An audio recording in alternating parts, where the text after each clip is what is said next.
नमस्कार विद्यार्थी मित्रांनो. स्टुडंट वेलफेअर या चॅनलमध्ये तुम्हा सर्वांचं स्वागत. आपण या उपक्रमामध्ये सेटच्या झालेल्या मागच्या प्रश्नपत्रिका त्या सविस्तरपणे चर्चा करणार आहोत. विद्यार्थी मित्रांनो, परीक्षा कुठलीही असू द्या, ती परीक्षा देताना आपण अगोदर जे मागे प्रश्नपत्रिका झालेल्या आहेत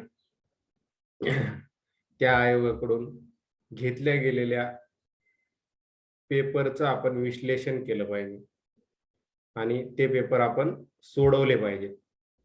याचं कारण असं की जे मागे झालेले पेपर असतात त्यामधील काही प्रश्न परत रिपीट होण्याची शक्यता खूप जास्त असते. कारण आपण मागच्या काही प्रश्नपत्रिका जर बघितल्या सेटच्या, तर त्यामध्ये आपल्याला असं दिसून येतं की मागच्या काही प्रश्न विचारले गेलेले आहेत, तेच प्रश्न पुन्हा रिपीट झालेले आहेत. आणखी दुसरं एक कारण म्हणजे की आपण मागच्या प्रश्नपत्रिका बघितल्या की आपल्याला लक्षात येतं की पेपरचं स्वरूप कसं असणार आहे, प्रश्न कसे विचारले जाणार आहेत. त्यामुळे आपण सेटच्या राज्यशास्त्र या विषयाच्या झालेल्या मागील प्रश्नपत्रिका आपण सविस्तरपणे बघणार आहोत. ठीक आहे विद्यार्थी मित्रांनो, आपण या चॅनलवरती सर्व प्रश्नपत्रिका टाकणार आहोत, सर्व व्हिडिओ आपण तयार करणार आहोत. त्यामुळे हे चॅनल सबस्क्राईब करा. सबस्क्राईब केल्यामुळे काय होईल की पुढचं लेक्चर मी अपलोड केलं की लगेच तुम्हाला नोटिफिकेशन येईल, तुम्हाला मेल पण येईल की हे नवीन लेक्चर या चॅनलवरती अपलोड झालेलं आहे.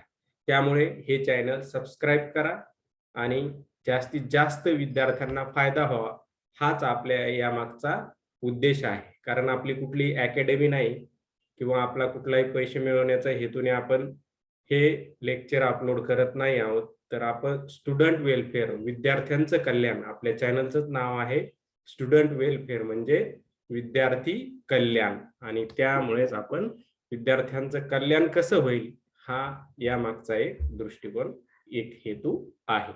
ठीक आहे विद्यार्थी मित्रांनो, बघा आता पहिला प्रश्न काय दिलाय. निशस्त्रीकरण आणि शस्त्र नियंत्रण यांच्या संदर्भात खालीलपैकी कोणते विधान चुकीचे आहे. ठीक आहे, तर बघूया आपण पर्याय.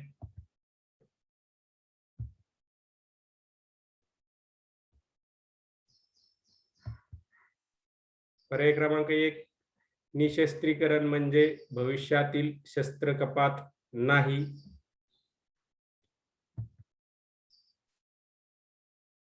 शस्त्र नियंत्रण म्हणजे भविष्यासाठी क्षेत्रांचे नियंत्रण नाही. निशस्त्रीकरण शस्त्रे कमी करण्याचा अथवा नष्ट करण्याचा प्रयत्न करते. पर्याय क्रमांक डी, शस्त्र नियंत्रण शस्त्र स्पर्धा नियंत्रित करण्याचा प्रयत्न करीत नाही. आता विद्यार्थी मित्रांनो, इथे बघा तुम्हाला प्रश्नामध्ये काय दिलंय ते काळजीपूर्वक आपण वाचायचं आहे. काय दिलंय, कोणते विधान चुकीचे आहे. आपल्याला चुकीचं विधान शोधायचंय. घाई गडबडीत आपण काय म्हणतो, पहिलं बरोबर आहे, लगेच आपण ये हा ऑप्शन निवडतो. परंतु प्रश्न काळजीपूर्वक वाचा आणि काय विचारलंय प्रश्नामध्ये ते काळजीपूर्वक वाचा. ठीक आहे, चुकीचे विधान विचारले. आता बघूया आपण उत्तर काय आहे. बघा उत्तर आहे पर्याय क्रमांक डी, शस्त्र नियंत्रण शस्त्र स्पर्धा नियंत्रित करण्याचा प्रयत्न करीत नाही. शस्त्र नियंत्रण शस्त्र स्पर्धा नियंत्रित करण्याचा प्रयत्न करीत नाही, पण ते करते असं पाहिजे होतं इथं. म्हणून आपल्याला प्रश्नामध्ये काय विचारले, चुकीचे विधान विचारलेलं आहे. म्हणजे आपलं उत्तर काय असणार आहे, पर्याय क्रमांक डी आपलं हे योग्य उत्तर आहे. ठीक आहे, बघा पुढचा प्रश्न. प्रश्न क्रमांक 2, विकासासाठी सहाय्यक दाव्यांचे ऑक्सफम प्रारूप खालीलपैकी कोणत्या मुद्द्यावर भर देते. ठीक आहे, आता त्यामध्ये काही तुम्हाला विधानं दिली आहेत, त्या विधानापैकी कोणतं बरोबर आहे कोणतं चूक आहे ते तुम्हाला शोधायचं आहे. ठीक आहे. बघा पहिलं विधान काय दिलंय, स्थानिक लोकांच्या सहभागाने विकास कार्यक्रम राबवते. दुसरा पर्याय दिला आहे, उत्तर दक्षिण यांच्यातील सहकार्यात्मक संबंध. तिसरं विधान दिलं आहे, दीर्घकालीन विकासावर लक्ष. चौथं विधान दिलं आहे, केवळ उत्तरेकडील देशांना विकासासाठी सहाय्य. ठीक आहे. बघा आता पर्याय काय दिले आहेत यावरती. पर्याय क्रमांक 1 दिला आहे, 1 2 3 4 बरोबर आहेत, म्हणजे सर्वच बरोबर आहेत असं म्हणतोय पहिला पर्याय क्रमांक. दुसरा आहे 1 2 3 बरोबर आणि 4 चूक आहे असं दिलंय दुसऱ्या पर्यायामध्ये. आणि पर्याय क्रमांक 3 म्हणजे पर्याय क्रमांक सी, त्यामध्ये 1 2 बरोबर आहेत, 3 4 चूक आहेत. आणि शेवटचा पर्याय क्रमांक डी काय दिला आहे, 1 बरोबर आणि बाकी 2 3 4 हे चुकीचे आहेत. ठीक आहे. तुम्ही सोडवण्याचा प्रयत्न करा. बघूया आपण उत्तर. पर्याय क्रमांक बी हे योग्य उत्तर आहे.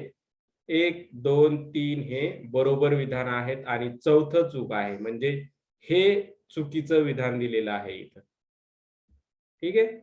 मग पर्याय क्रमांक योग्य कोणता आहे, तर पर्याय क्रमांक बी हा आपला योग्य उत्तर आहे. कारण काय, तर बघा पर्याय क्रमांक 4 मध्ये काय दिलंय, केवळ उत्तरेकडील देशांना विकासासाठी सहाय्य.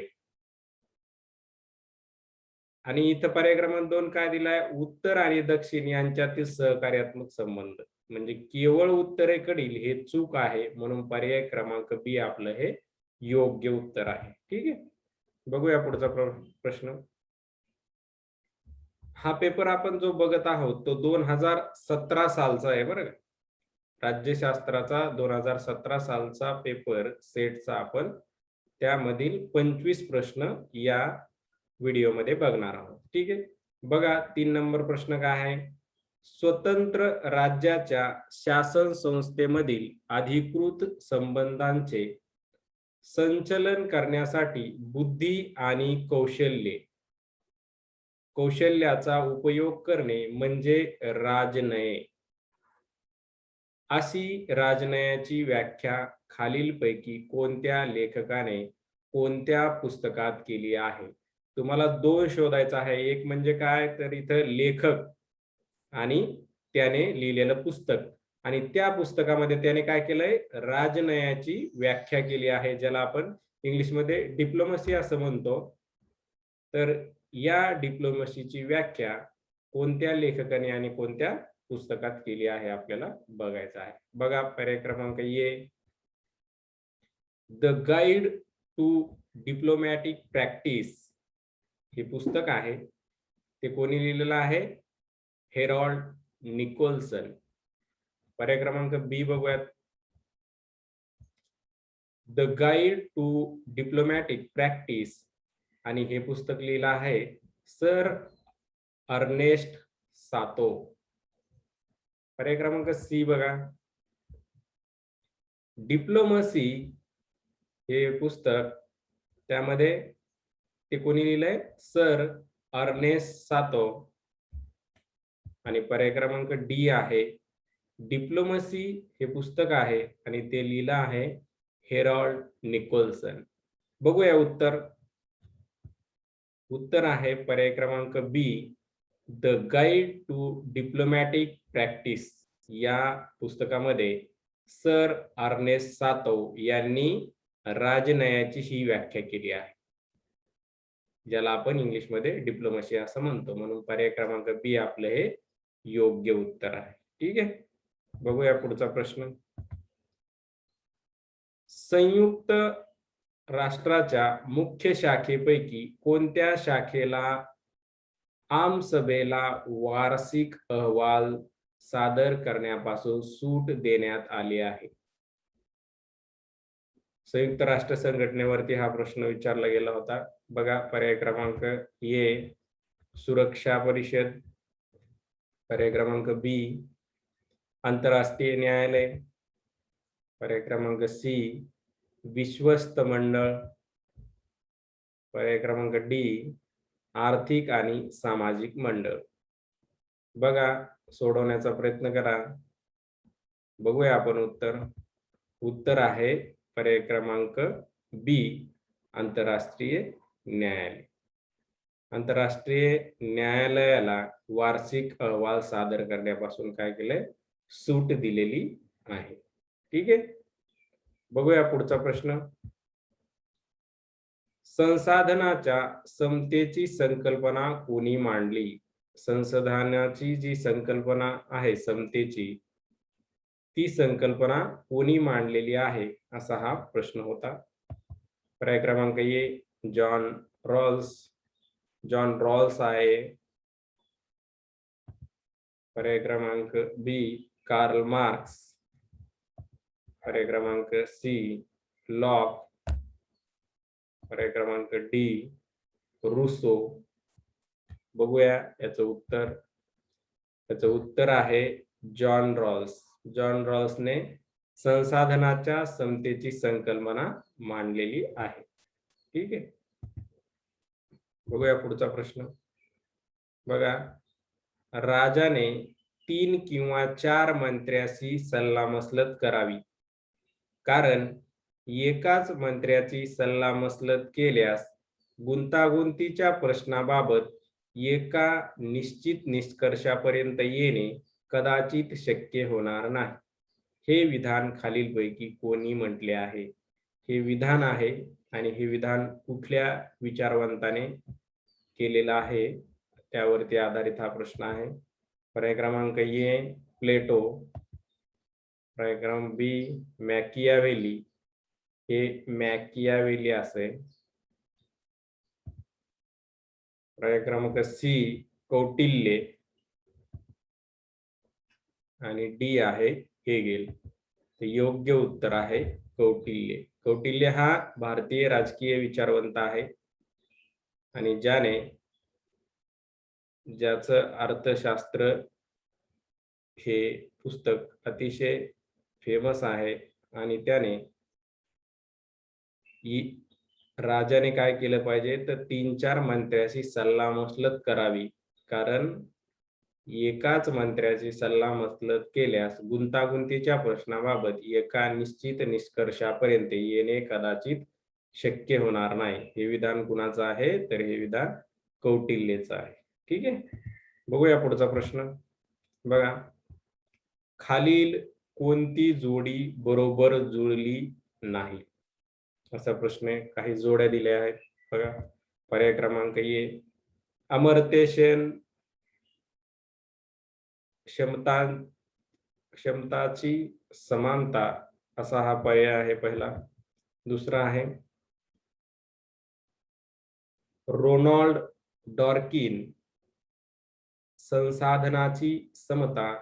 ह्या विचारवंताने काय केलं त्याविषयी विचार मांडलेले आहेत समानताविषयी.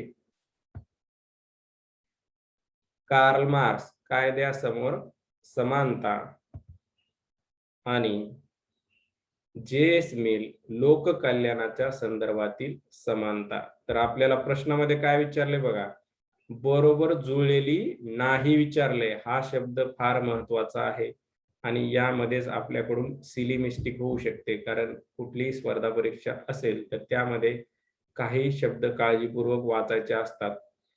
योग्य आहे, अयोग्य आहे, बरोबर नाही, अचूक आहे, असे काही शब्द असतात, ते काळजीपूर्वक बघितले पाहिजे. ठीक आहे, आता बघूया उत्तर काय आहे. उत्तर आहे पर्याय क्रमांक सी कार्ल मार्क्स कायद्यासमोर समानता. हे कार्ल मार्क्सने सांगितलेलं नाही, त्यामुळं चुकीचा पर्याय आहे पर्याय क्रमांक सी. ठीक आहे, बघूया पुढचा प्रश्न. भारताच्या प्रश्नासाठी वाटाघाटीद्वारे तोडगा काढण्यासाठी सिमला परिषद खालीलपैकी कोणी आमंत्रित केली होती? आता सिमला परिषद केव्हा झाली होती तुम्हा सर्वांना माहिती आहे. स्वातंत्र्यपूर्व काळामध्ये सिमला परिषद बोलवण्यात आली होती आणि त्यामध्ये मुस्लिम लीग पक्षाचे काही नेते होते, काँग्रेस पक्षाचे काही नेते होते आणि ख्रिश्चन दलितांचे पण काही प्रतिनिधी होते आणि त्यावरती काय केलं होतं, वाटाघाटी किंवा त्यामधून चर्चेच्या माध्यमातून प्रश्न सोडवण्याचा प्रयत्न केला होता. पर्याय क्रमांक ए आहे लॉर्ड कॅनिंग. पर्याय क्रमांक बी आहे लॉर्ड माउंटबॅटन. पर्याय क्रमांक सी आहे लॉर्ड वॉवेल. हे वॉवेल आहे. पर्याय क्रमांक डी लॉर्ड रिपन. बघूया उत्तर. याचं उत्तर आहे लॉर्ड वॉवेल. सिमला परिषद लॉर्ड वॉवेलने भरवली होती 1945 ला. ठीक आहे. बघूया पुढचा प्रश्न. केंद्र शासनासाठी लोकसेवा आयोग आणि प्रत्येक घटक राज्यासाठी वेगळा लोकसेवा आयोगाची पुढील तरतूद कोणत्या अधिनियमाद्वारे केली आहे? आता अधिनियम विचारला गेला आहे. बघा पहिला पर्याय क्रमांक ए 1919 चा अधिनियम. पर्याय क्रमांक बी 1909 चा अधिनियम. पर्याय क्रमांक सी 1935 चा अधिनियम आणि पर्याय क्रमांक डी आहे वरील पैकी कोणतेही नाही. बघा योग्य उत्तर पर्याय क्रमांक सी 1935 चा अधिनियम. विद्यार्थी मित्रांनो, 1935 चा अधिनियम फार महत्वाचा आहे आणि या 1935 च्या अधिनियमातील बराच भाग आपण जशास तसा भारतीय राज्यघटनेच्या काही तरतुदीमध्ये स्वीकारला गेला आहे. त्यातलंच एक उदाहरण हे की केंद्र शासनासाठी लोकसेवा आयोग आणि घटक राज्यासाठी एक लोकसेवा आयोग ही तरतूद 1935 च्या अधिनियमाने केली होती. ठीक आहे. बघूया पुढचा प्रश्न. बघा खालीलपैकी कोणत्या अधिनियमांतर्गत द्विदल शासन पद्धतीची सुरुवात करण्यात आली? स्वातंत्र्यपूर्व काळामध्ये द्विदल शासन पद्धतीचा ब्रिटिशांनी स्वीकार केला होता. तर तो द्विदल शासन पद्धतीची सुरुवात करण्यात आली. कोणत्या अधिनियमांतर्गत? तो अधिनियम बघायचा आहे आपल्याला. पर्याय क्रमांक ए भारतीय परिषद अधिनियम 1892, सुधारणा कायदा 1919, भारत सरकार अधिनियम 1935 आणि डी आहे सुधारणा अधिनियम 1909. तर बघूया योग्य उत्तर कोणतं आहे. पर्याय क्रमांक बी हे योग्य उत्तर आहे. सुधारणा अधिनियम 1919 त्याने काय केलं होतं, द्विदल शासन पद्धतीची सुरुवात केली होती. ठीक आहे. बघूया पुढचा प्रश्न. कॅबिनेट मिशन योजनेमध्ये पुढीलपैकी किती सभासदांचा समावेश होता? द कॅबिनेट मिशन जे भारतामध्ये आलं होतं 1946 ला, जे कॅबिनेट मिशन भारतामध्ये आलं त्यामध्ये किती सभासदांचा समावेश होता असा प्रश्न आहे. पर्याय क्रमांक 1 6 सदस्य. पर्याय क्रमांक 2 बी 2 सदस्य. पर्याय क्रमांक सी 3 सदस्य. पर्याय क्रमांक डी 5 सदस्य. तर याचं योग्य उत्तर आहे पर्याय क्रमांक सी 3 सदस्य. 3 सदस्यांचा हा एक कॅबिनेट मिशन होतं. त्या कॅबिनेट मिशन मध्ये 3 सदस्य होते. स्टॅफर्ड क्रिप्स, पॅथिक लॉरेन्स अशा त्या सदस्यांची नाव आहे. ठीक आहे. बघूया. आणि अलेक्झांडर तिसरं नाव. चला बघूया पुढचा प्रश्न. भारताचा नियोजनबद्ध मार्गाने विकास हे कोणाचे योगदान मानले जाते? भारताचा विकास कसा नियोजनबद्ध झाला पाहिजे, नियोजन मार्गाने झाला पाहिजे, नियोजित असला पाहिजे, असं कुणाचं योगदान आहे आपण बघूया. पंडित नेहरू. पर्याय क्रमांक बी सरदार पटेल. पर्याय क्रमांक सी सी.डी. देशमुख. पर्याय क्रमांक डी कृष्ण मेनन. उत्तर बघूयात. पर्याय क्रमांक ए पंडित नेहरू. पंडित नेहरूंनीच नियोजनबद्ध विकास व्हावा असा त्यांचा विचार होता आणि त्याच माध्यमातून आपण काय पंचवार्षिक योजनाची सुरुवात केली होती. दर 5 वर्षांनी काय केलं जायचं की विकासाचा एक आराखडा ठरवला जायचा आणि त्या आराखड्याच्या माध्यमातून आपला देशाचा आपल्या विकास होत गेला. म्हणून जे काही नियोजनबद्ध मार्गाने विकास हे योगदान कुणाचं आहे तर पंडित नेहरूंचं आहे. ठीक आहे, बघूया पुढचा प्रश्न. स्वसंबंधी कृती आणि इतरांशी संबंधित कृती असा युक्तिवाद कोणत्या राजकीय तत्वव्यवस्थेशी संबंधित आहे? स्वसंबंधी कृती आणि इतरांशी संबंधित कृती. बघूया पर्याय. पर्याय क्रमांक 1 टी.एच. ग्रीन, पर्याय क्रमांक बी हेरॉल्ड लास्की, पर्याय क्रमांक सी जे.एस. मिल आणि पर्याय क्रमांक डी आहे थॉमस ग्रीन. ठीक आहे, आता बघा उत्तर बघूया आपण. उत्तर आहे पर्याय क्रमांक C J S. Mill. J S. Mill या राजकीय विचारवंताने स्वसंबंधी कृती आणि इतरांशी संबंधित कृती याविषयी युक्तिवाद केला होता. ठीक आहे, बघा पुढचा प्रश्न. खालीलपैकी कोणत्या क्रांतीने राजकीय सिद्धांताच्या ऱ्हास या वादविवादाला जन्म दिला? बघा पर्याय क्रमांक ए औद्योगिक क्रांती, पर्याय क्रमांक बी वर्तनवादी क्रांती, पर्याय क्रमांक सी हरित क्रांती, पर्याय क्रमांक डी बोल्शेविक क्रांती. आता उत्तर बघूया. योग्य उत्तर आहे पर्याय क्रमांक बी वर्तनवादी क्रांती. या वर्तनवादी क्रांतीने काय केलं होतं तर एक राजकीय सिद्धांताच्या ऱ्हासाविषयी वादविवाद त्याला जन्म दिला होता. ठीक आहे, बघूया पुढचा प्रश्न. लोकशाहीची ही व्याख्या कोणी केली? लोकशाही म्हणजे शासन व्यवस्थेचा असा प्रकार किंवा पद्धती आहे की ज्यात सामाजिक आणि आर्थिक स्वरूपाचे क्रांतिकारक बदल कोणत्याही रक्तपाताशिवाय घडून येतात. बघा उत्तर बघूयात. पर्याय क्रमांक ए मानवेंद्रनाथ रॉय, पर्याय क्रमांक बी अरविंद घोष, पर्याय क्रमांक सी बाबासाहेब आंबेडकर आणि पर्याय क्रमांक डी विदा सावरकर, विनायक दामोदर सावरकर. ठीक आहे, बघूया उत्तर.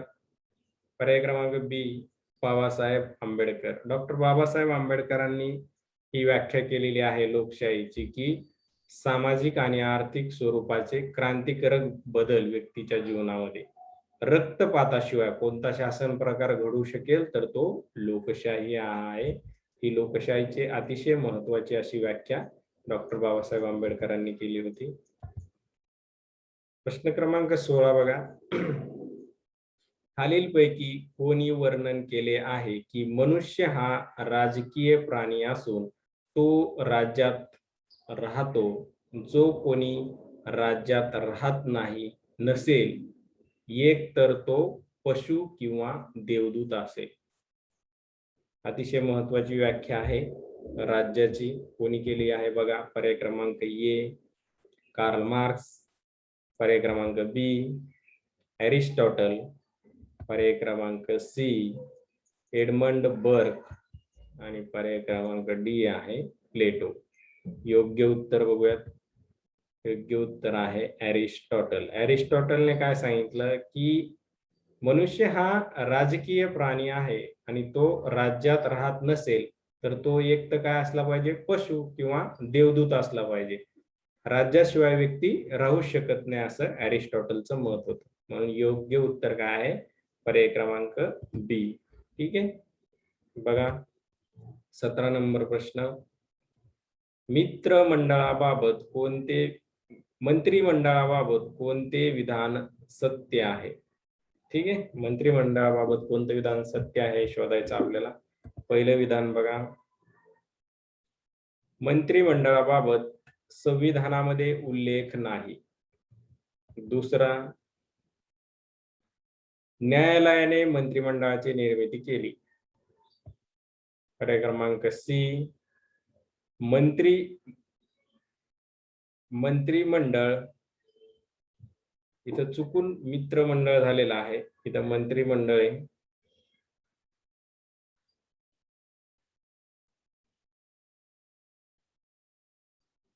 मंत्रिमंडळ, इथं पण मंत्रिमंडळ आहे.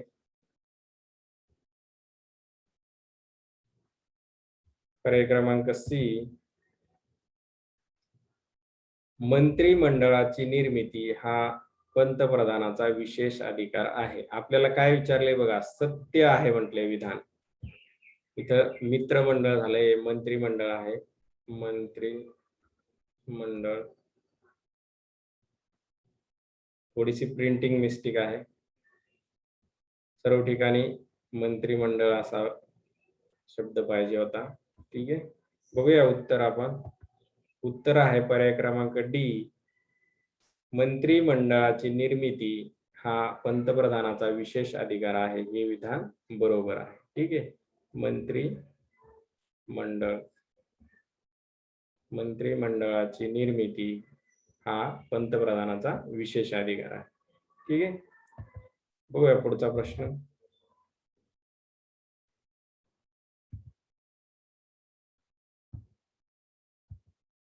प्रश्न क्रमांक 18, राज्याचे सर्वोच्च ध्येय म्हणून निरंकुश कार्यकारी सार्वभौम सत्ता या संकल्पनेला खालीलपैकी कोणी जोरदार पाठिंबा दिला?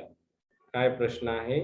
राज्याचे सर्वोच्च ध्येय म्हणून निरंकुश कार्यकारी सार्वभौम सत्ता या संकल्पनेला कोणी जोरदार पाठिंबा दिलाय?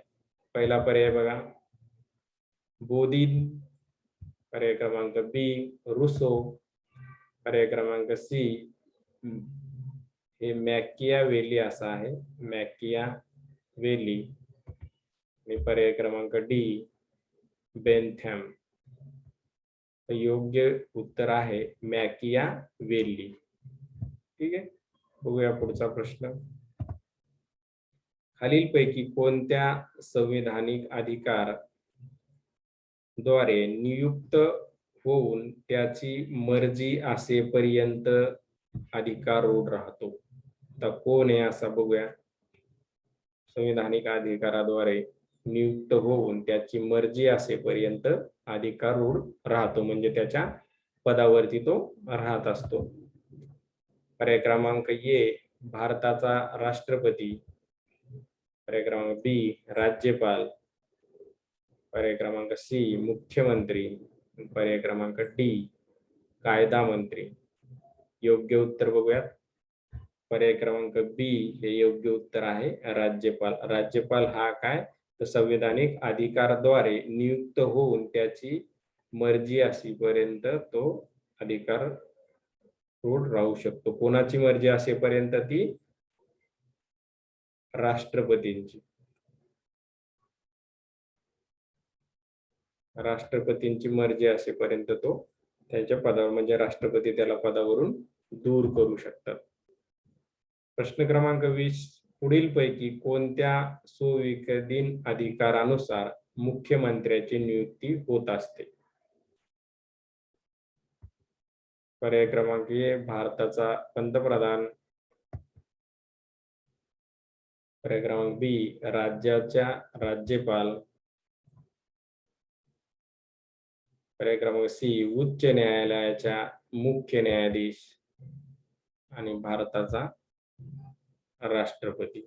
योग्य उत्तर आहे पर्याय क्रमांक बी, राज्याचा राज्यपाल हा सुविकाधिकारानुसार मुख्यमंत्र्याची नियुक्ती होत असते.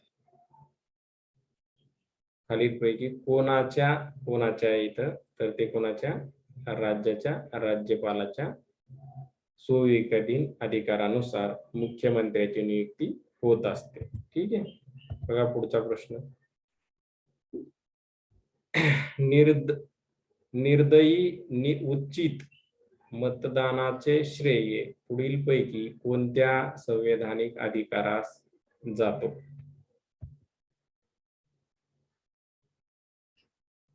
तर पहिला ए, पर्याय क्रमांक ए आहे RVS पेरी शास्त्री. पर्याय क्रमांक बी आहे लिंगडोह. आणि पर्याय क्रमांक सी आहे TN शेषन. पर्याय क्रमांक डी आहे श्रीमती रमादेवी. योग्य उत्तर बघूयात. TN शेषन हे निवडणूक आयुक्त होते आणि त्यांना काय दिलं जातं की उचित मतदानाचे श्रेय त्यांना आधी अतिशय शांततेत मतदान पार पाडलं गेलं पाहिजे. कुठलाही शासकीय व्यवस्थेचा दुरुपयोग झाला नाही पाहिजे आणि एक योग्य आचारसंहिता आपण ज्याला म्हणतो ती आचारसंहिताचं अंमलबजावणी करण्याचं काम TN शेषन हे मुख्य निवडणूक आयुक्त असताना झालेला आहे. ठीक आहे. बघूया पुढचा प्रश्न. खालीलपैकी कोणता संवैधानिक अधिकारी हा पुतळा नसून तर संविधानाच्या अंतिम अधिसत्तेचे दृश्य स्वरूप असतो? असा हा प्रश्न आहे. उत्तर आहे भारताचे मुख्य निर्वाचन आयुक्त. पर्याय क्रमांक ए, सॉरी उत्तर नाही म्हणून आपण. पर्याय क्रमांक ए भारताचे मुख्य निर्वाचन आयुक्त. पर्याय क्रमांक बी भारताचे सरन्यायाधीश. पर्याय क्रमांक सी भारताचा राष्ट्रपती. पर्याय क्रमांक डी आहे भारताचा पंतप्रधान. बघूया उत्तर. तर भारताचा राष्ट्रपती हे याचं योग्य उत्तर आहे. संवैधानिक अधिकारी हा पुतळा नसून तर संविधानाच्या अंतिम अधिसत्तेचे दृश्य स्वरूप कोण आहे तर राष्ट्रपती आहे. भारताचा सर्व कार्यभार हा राष्ट्रपतीच्या नावे चालत असतो आणि म्हणून तो एक पुतळा नसून तो संवैधानिक अंतिम अधिसत्तेचे दृश्य रूप आहे असं म्हटलं जातं. ठीक आहे. बघा पर्याय क्रमांक प्रश्न क्रमांक 23. राज्य विधिमंडळाबाबत कोणते विधान असत्य आहे? असत्य, तुम्हाला मगाशी मी म्हटलं होतं असत्य, अचूक, बरोबर आहे किंवा नाही हे तुम्ही अतिशय काळजीपूर्वक वाचलं पाहिजे. ठीक आहे. पर्याय क्रमांक ए राज्य विधिमंडळामध्ये राज्यपाल आणि 1 किंवा 2 सभागृहांचा समावेश असतो. पर्याय क्रमांक बी राज्य विधिमंडळामध्ये राज्यपाल, सभागृह आणि सभागृहाचे निर्वाचित सदस्य समावेश असतो. राज्य विधिमंडळामध्ये राज्यपाल आणि मंत्री परिषदेचा समावेश असतो. पर्याय क्रमांक डी राज्य विधिमंडळामध्ये राज्यपाल आणि मंत्रिमंडळात समावेश असतो. ठीक आहे. बघूया योग्य उत्तर. इथे मंत्रिमंडळाचा पाहिजे, मंत्रिमंडळाचा समावेश असतो. पर्याय क्रमांक ए योग्य उत्तर आहे. राज्य विधिमंडळामध्ये राज्यपाल 1 किंवा 2 सभागृहांचा समावेश असतो, ज्याला आपण विधानसभा असं म्हणतो. विधानसभा आणि सर्वच घटक राज्याला विधान परिषद हे नसते, परंतु काही घटक राज्याला विधान परिषद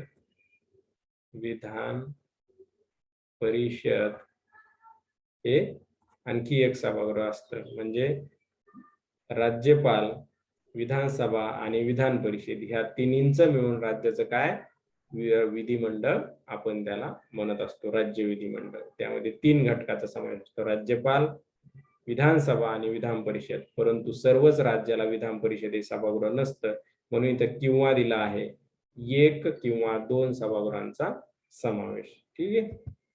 बघूया पुढचा प्रश्न. 73वी संविधान दुरुस्ती पुढील विचार करते. काय विचार करते बघा. पर्याय क्रमांक ए नगरपालिका किंवा नगर परिषद पंचायत राज व्यवस्थेचा पाया म्हणून. पर्याय क्रमांक बी ग्राम सभा पंचायत राज व्यवस्थेचा पाया म्हणून. महानगरपालिका पंचायत व्यवस्थेचा पाया म्हणून. आणि पर्याय क्रमांक डी आहे वरील पैकी कोणतेही नाही. आता योग्य उत्तर बघा, ग्रामसभा पंचायत राज व्यवस्थेचा पाया म्हणून. कारण 73वी घटना दुरुस्ती ही मुळातच कशासाठी आहे, तर ग्रामीण स्थानिक स्वराज्य संस्थांसाठी आहे, ज्यामध्ये ग्रामपंचायत, पंचायत समिती, जिल्हा परिषद यांचा समावेश होतो. म्हणून योग्य पर्याय काय आहे, पर्याय क्रमांक बी हे आपलं योग्य उत्तर आहे. आणि शहरी स्थानिक स्वराज्य संस्था ज्यामध्ये महानगरपालिका, नगरपालिका येतात, तर त्यांच्यासाठी आहे 74वी घटना दुरुस्ती त्या आधारे. परंतु 73व्या घटना दुरुस्तीमध्ये काय येतं, तर ते ग्रामसभा पंचायत राज व्यवस्था येते. ठीक आहे, म्हणून उत्तर आहे पर्याय क्रमांक बी. 25वा या व्हिडिओतील सर्वात शेवटचा प्रश्न. ठीक आहे, बघूया 25वा प्रश्न काय आहे. प्रशासकीय कायद्याच्या संदर्भात खालील विधाने विचारात घ्या आणि योग्य संकेत निवडा. प्रशासकीय कायदा लोकप्रशासनाशी संबंधित असतो. दुसरं विधान आहे, प्रशासकीय कायदा लोकप्रशासनाची संघटना, सत्ता आणि जबाबदाऱ्या निश्चित करतो. विधान 3 आहे, फ्रान्स प्रमाणे इंग्लंडमध्ये स्वतंत्र प्रशासकीय न्यायालय नाही. विधान 4, प्रशासकीय कायदा कार्यकारी मंडळाकडून तयार केला जातो. तर बघूया पर्याय काय आहे. पर्याय क्रमांक ए 1, 2, 3 बरोबर, पण 4 चूक आहे. पर्याय क्रमांक बी 1, 2, 3, 4 बरोबर आहे, म्हणजे सर्वच विधाने बरोबर आहेत असं पर्याय क्रमांक बी म्हणतो. पर्याय क्रमांक सी 1, 2 बरोबर, पण 3, 4 चूक आहेत. पर्याय क्रमांक डी 1 बरोबर आहे, पण 2, 3, 4 चूक आहेत. बघा योग्य उत्तर आहे पर्याय क्रमांक बी 1, 2, 3, 4 सर्वच विधाने बरोबर आहेत. प्रशासकीय कायदा लोक प्रशासनाशी संबंधित असतो. प्रशासकीय कायदा लोक प्रशासनाची संघटन, सत्ता, जबाबदाऱ्या निश्चित करतो. फ्रान्स प्रमाणे इंग्लंडमध्ये स्वतंत्र प्रशासकीय न्यायालय नाहीत. आणि प्रशासकीय कायदा कार्यकारी मंडळाकडून तयार केला जातो. सर्वच विधाने बरोबर आहेत. अशा प्रकारे विद्यार्थी मित्रांनो, आपण 2017 साली झालेल्या सेट परीक्षेमधील 25 प्रश्न या व्हिडिओमध्ये आपण बघितलेले आहेत. चॅनल सबस्क्राईब करा. सबस्क्राईब केलं तर तुम्हाला त्याचा फायदा असा आहे की नवीन व्हिडिओ अपलोड केला की तुम्हाला लगेच तुमच्या मोबाईलला नोटिफिकेशन येतं की नवीन व्हिडिओ या चॅनलवरती अपलोड झाला आहे. तसंच तुम्हाला मेल पण येतो की नवीन व्हिडिओ आलेला आहे. सेट परीक्षा जवळ आली आहे विद्यार्थी मित्रांनो, आणि शेवटच्या या काही दिवसांमध्ये तुमचा चांगला अभ्यास व्हावा यासाठी आपण ही काही व्हिडिओ अपलोड करत आहोत. या स्टुडंट वेलफेअर चॅनलला सबस्क्राईब करा आणि अधिक फायदा या माध्यमातून तुम्ही घेऊ शकता. ठीक आहे, धन्यवाद विद्यार्थी मित्रांनो.